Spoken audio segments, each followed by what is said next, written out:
आज का ये वीडियो उन सभी के लिए है जो नॉन मेडिको हो या मेडिको हो। और आज हम बात करने वाले हैं मोस्ट इम्पॉर्टेंट जो ज़्यादातर हाइपरटेंशन और डायबिटीज़ की कंडीशन जो सबसे ज़्यादा चल रही है, तो उसके बारे में देखेंगे। क्योंकि बहुत सारे ड्रग्स हैं और बहुत सारे ऐसे लोग हैं जो कैसे भी ड्रग लेते चले जा रहे हैं, मतलब उनको पता नहीं है। बस OTC मतलब ओवर द काउंटर पे जाके या फिर मेडिकल स्टोर या फिर जो भी डॉक्टर उनको मिल रहा है, मतलब, और उससे वो लेके बहुत सारे लोग हैं जो कि हाइपरटेंशन, ब्लड प्रेशर और डायबिटीज़ के शिकार हैं और पूरे लाइफ टाइम उनको लग रहा है कि ये मेडिसिन खाते रहेंगे। ठीक है, तो ये सारी मेडिसिन ही आपको आसपास में दिखाई देती होंगी। जैसे आप कहीं भी किसी से भी अभी तक खाए हो या फैमिली परिवार में किसी के पास देखे हो या फिर अभी देखो, तो उसमें आपको जो है इन 4 क्लास की ही मेडिसिन देखने को मिलती हैं। ये बस उसमें जो है कि जो जेनेरिक नेम है वो ये जो लिखा हुआ है, ये जेनेरिक नेम है, ये सेम रहता है सभी पे। बस जो कंपनी का नाम होता है, ठीक है, वो बदल जाता है। ठीक है, तो ब्रांड नेम बदल जाता है, बाकी आप खोल के देखोगे तो ये लिखा मिलेगा। अब हमारे पास आते हैं कि कौन सी मेडिसिन लेना चाहिए। अब ये 4 प्रकार में से जो है, या तो सिंगल लेते हैं या फिर उससे आराम रिलीफ नहीं मिलता तो फिर डबल मेडिसिन लेते हैं। ठीक है, उनमें से भी कंपैरिजन करेंगे क्योंकि एक ही क्लास में इतनी सारी मेडिसिन है, जिसमें भी हमने मोस्ट इंपॉर्टेंट जो ज़्यादा उपयोग में होती है उनके बारे में लिया है। उनमें से भी कौन सी ज़्यादा इफेक्टिव है वो आपको पता होनी चाहिए। ठीक है, ताकि आपको जल्दी रिलीफ मिले। पहली कंडीशन हम नॉर्मली देख लेते हैं हाइपरटेंशन के बारे में, कि हाइपरटेंशन जो है फिजियोलॉजिकल और पैथोलॉजिकल होता है। ठीक है, अगर किसी को भी हाइपरटेंशन की प्रॉब्लम है तो उसको कॉज ढूंढना चाहिए, किस कारण से हो रहा है हाइपरटेंशन। ठीक है, फिजियोलॉजिकल हाइपरटेंशन होना ज़्यादा दुष्प्रभावी नहीं है, क्योंकि हम रनिंग करते हैं, वॉकिंग करते हैं। ठीक है, तो उसमें क्या है, फिजियोलॉजिकल ब्लड प्रेशर हमारा इंक्रीज़ होता है, तो वो नॉर्मल है, उस पर हमको टैबलेट नहीं खानी। ठीक है, लेकिन जो पैथोलॉजिकल कंडीशन है, पैथोलॉजिकल कंडीशन में जैसे कि नॉर्मली में तो क्या होता है कि हम साल्ट भी इंटेक्ट करते हैं तब भी हमारा ब्लड वॉल्यूम बढ़ता है, तो वो तो नॉर्मल है।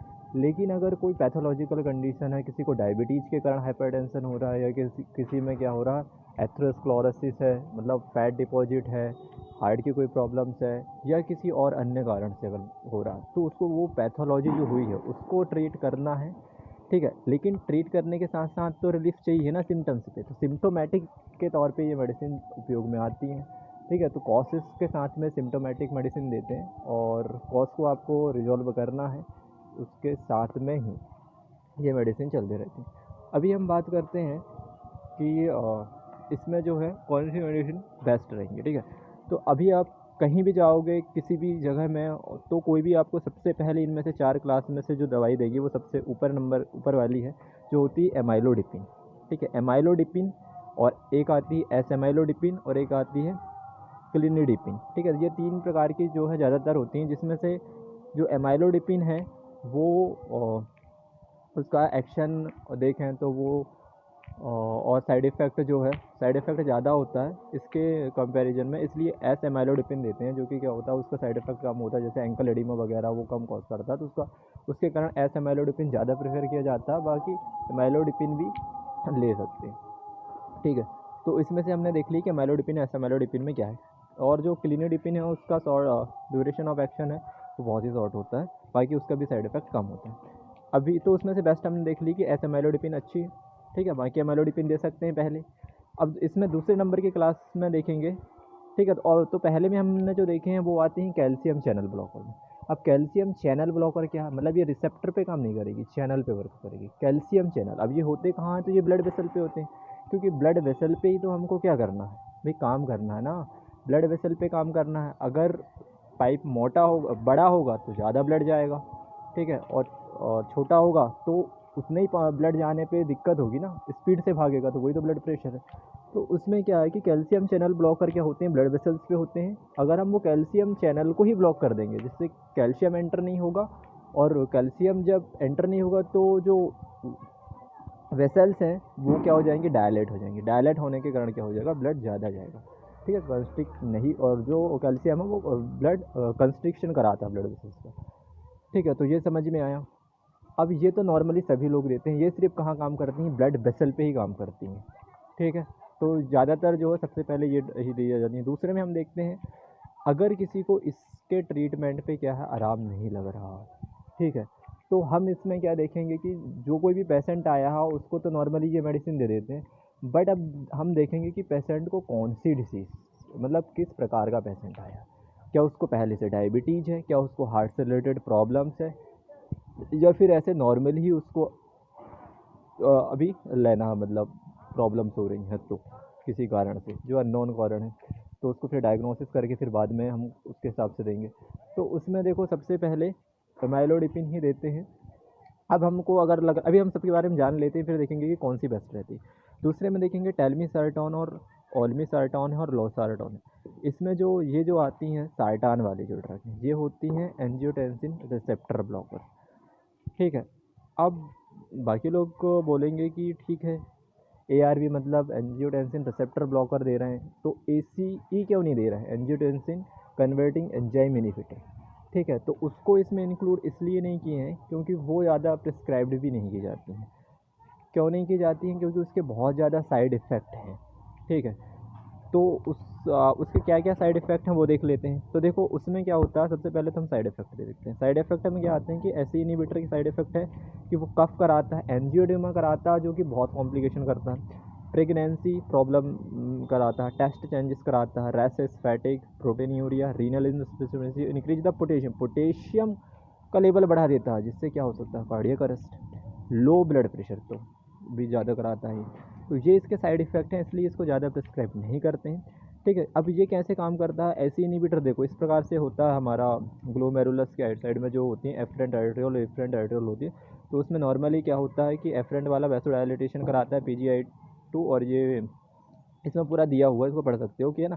तो इसमें ऐसी इनहिबिटर दे देंगे तो दिक्कत ही क्या करेगा, यहाँ पर दिक्कत हो जाएगी, ठीक है। तो इसके कारण क्या होगा कि जो पोटेशियम का लेवल इस प्रकार से बढ़ जाएगा क्योंकि ज़्यादा एक्सक्रीट नहीं हो पाएगा। तो ये बहुत कंडीशन होती ख़राब है, इसलिए हमने देखे इसमें क्या है कि ये वाले ड्रग देंगे कौन से ARB। अब ARB में भी कौन सा देना है, टेलमिसार्टान देना है, ओल्मिसार्टान देना है या लोसार्टान देना है। तो इसमें से जो है सबसे ज़्यादा इफेक्टिव जो है टेलमिसार्टान है, क्यों, क्योंकि ये डायबिटीज़ वाले पेशेंट को दी जाती है, क्योंकि मतलब उन पे ज़्यादा इफेक्टिव काम करती है। किसी को डायबिटीज़ के कारण क्या हो रहा है, बहुत ज़्यादा सिम्टम्स आ रहा है, ब्लड प्रेशर इंक्रीज़ हो रहा है, तो उनको देंगे ना तो ये साथ में उसमें भी रिलीफ करेगी और उसको सुधारने की कोशिश करेगी थोड़ा बहुत जो डायबिटीज़ वाली प्रॉब्लम। इसलिए टेलमिसार्टान को ज़्यादा ज़्यादा दिया जाता है, किसके कंपैरिजन में, ओल्मिसार्टान की तुलना में, ओल्मिसार्टान और लोसार्टान, है ना। तो लास्ट में जो लोसार्टान, टेलमिसार्टान के बाद लोसार्टान दे सकते हैं, लास्ट में ओल्मिसार्टान। तो ये मैंने इसका ऑर्डर बता दिया। अब इसकी बात करते हैं propranolol VS atenolol VS metoprolol. उसके पहले हम देख लेते हैं सबसे नीचे वाली जो हाइड्रोक्लोथ्राजाइड है और क्लोथ्रेडोन है। उनमें से देखो कि क्लोथ्रेडोन जो है ज़्यादा इफेक्टिव होती है, बड़ी दिक्कत ये क्या करती है, हाइपोकैलेमिया करती है, इसलिए हाइड्रोक्लोथ्राजाइड उससे ज़्यादा अच्छी बेस्ट है, ठीक है। अब देखते हैं जो बीटा ब्लॉकर, वो नीचे की थी, वो क्या थी, थाइजाइड थी, ठीक है। एक लूप डायरोटिक भी होता है जो सीवियर कंडीशन में भी दे सकते हैं, जैसे कि फुरोसामाइड है, ठीक है। और अब देखते हैं हम बीटा ब्लॉकर। बीटा ब्लॉकर क्या है कि प्राइमरी या फर्स्ट लाइन ड्रग नहीं होते ये, ठीक है। फर्स्ट लाइन ड्रग में तो कैल्शियम चैनल ब्लॉकर ही ज़्यादा उपयोग में होते हैं। अभी ये बीटा ब्लॉकर को हम कंडीशन के हिसाब से देते हैं। अब उसमें देखो दो प्रकार की होती है, नॉन सेलेक्टिव और सिलेक्टिव।